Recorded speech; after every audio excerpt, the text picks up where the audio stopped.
So వేడి వేడి ఆలు బోండా రెడీ అయిపోయాయండి. ఇప్పుడు స్పూన్తో ఇలా వేసేయండి. ఇలా చేత్తో నెమ్మదిగా వేసేసేయండి. ఇలా ఎక్స్ట్రా తీసేసుకొని ఇప్పుడు ఒక సర్వింగ్ ప్లేట్లోకి ట్రాన్స్ఫర్ చేసుకోండి.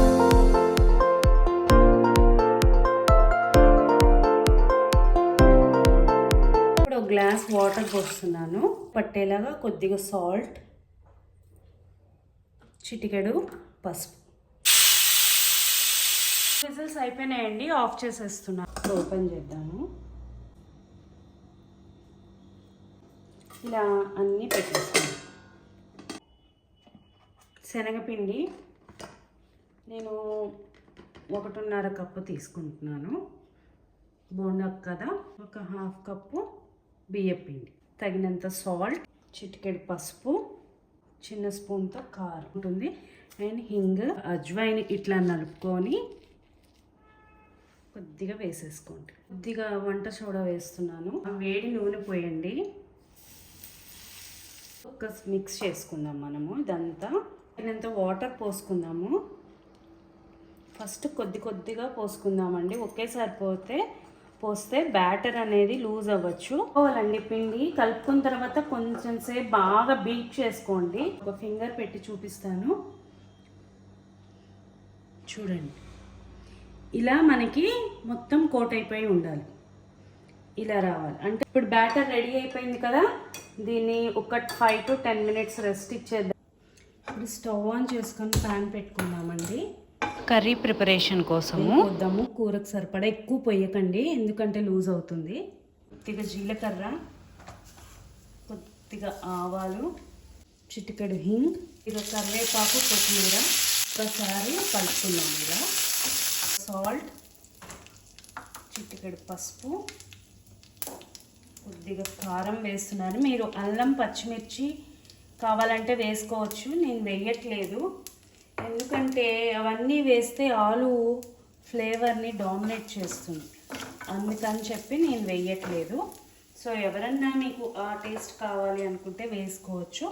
సో ఇప్పుడు నేను ఉడికిన ఆలుని కొద్దిగా సెమీ మ్యాష్ చేశాను, పూర్తిగా మ్యాష్ చేయలేదు. అక్కడక్కడ కొద్దిగా లైట్గా ముక్కలు, కొద్దిగా మ్యాష్నెస్ ఉంటే బాగుంటుంది.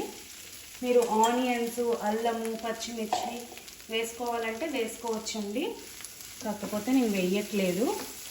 ఎందుకంటే మనకి ప్యూర్ బజ్జీ ప్లస్ ఆలు టేస్ట్ అనేది ఫ్లేవర్ పోకుండా ఉండడం కోసం నేను సింపుల్గా చేసేసుకుంటున్నాను.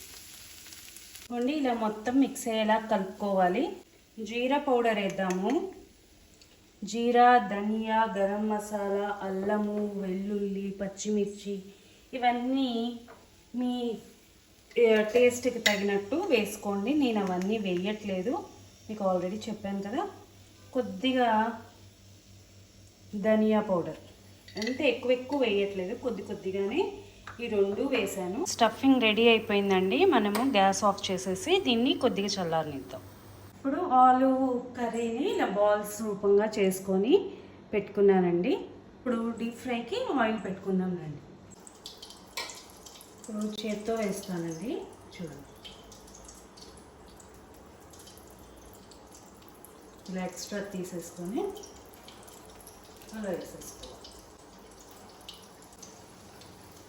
జాగ్రత్తగా వేసుకోండి, ఎందుకంటే నూనె చిందకుండా. కొద్దిగా ఎక్స్పీరియన్స్ అయితే పర్లేదు, ఎవరైనా చూసి కొత్తగా చేసుకునే వాళ్ళైతే స్పూన్తోనే చేసేసుకోండి.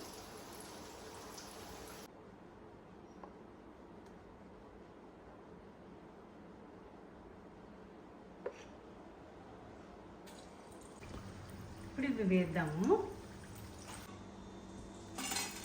సో వేడి బోండా రెడీ అయిపోయినాయండి. చూసారా ఎంత కలర్ఫుల్గా వచ్చాయో, ఎంత బాగున్నాయో, చాలా బాగున్నాయి. ఇప్పుడు మీకు ఓపెన్ చేసి చూపిస్తాను. Wow, super. Please like, share and subscribe to Nike's Kitchen for more videos.